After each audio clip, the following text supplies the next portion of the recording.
Nabaon na nga po mga idol ang Los Angeles Clippers sa 0-1 sa first round ng playoffs matapos silang matalo sa Game 1 na hindi ikinatuwa ng kanilang mga fans since hindi yan ang isang magandang simula sa kanilang kampanya. Ngunit sa kabila niyan, mismong si Kawhi Leonard na ang nagsabi sa interview na hindi nga daw siya nag-aalala sa pagkatalo sa Game 1 since malaki pa rin naman ang kanyang tiwala sa kanilang kasalukuyang lineup. Kita rin naman nga ninyo na kahit man napakalamihan ang performance ng Clippers kahapon sa dami ng turnovers na gawa nga po ng team na maidikit ang laban at isang magandang sinyalis yan na nakapapalag sila sa serye kahit bagsak ang performance ng mga player. Kaya once na maisaayos nila ang game plan at ang gagawing adjustment, siguradong makakabawi ang Clippers sa Nuggets sa kanilang susunod na laro.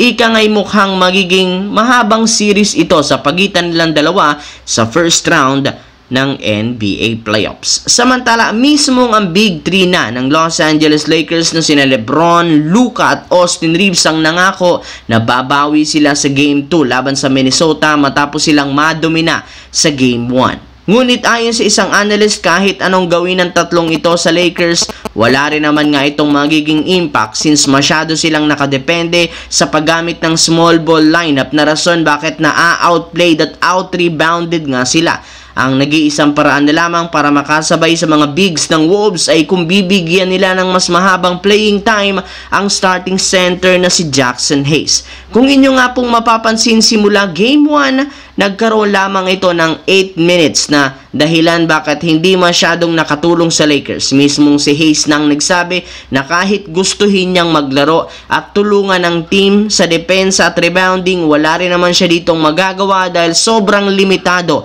ang binibigay sa kanyang minuto ni Coach JJ Redick na hindi rin naman maintindihan ng mga fans. Mukhang nakafocus nga ang Lakers ngayon sa small ball lineup kaysa sumabay sa big lineup ng Minnesota Timberwolves. Sa kabilang banda, bigo kahapon ng Milwaukee Bucks na makuha ang panalo sa Game 1 laban sa Indiana Pacers na maituturing na hindi magandang simula. Pero sa kabila niyan, hindi pa rin naman nawawala ng pag-asa ang buong team na kakayanin nilang makabawi. At base sa balita, magkakaroon nga ang Milwaukee Bucks ng mas malaking tsansa ngayon na manalo since inaasahan na maglalaro at magbabalik na si Damian Lillard sa kanilang lineup. It's either Game 2 o di kay Game 3. Kung inyo nga matatandaan na ibulgar ni Shams ng ESPN na tuluyan na nga pong nakarecover si Damian Lillard mula sa injury na posible sanang makasira sa kanyang karir. Pasalamat na lamang at naagapan ito. At ngayon, magbabalik na si Lillard. Sigurado nga po mas magiging competitive na ang serye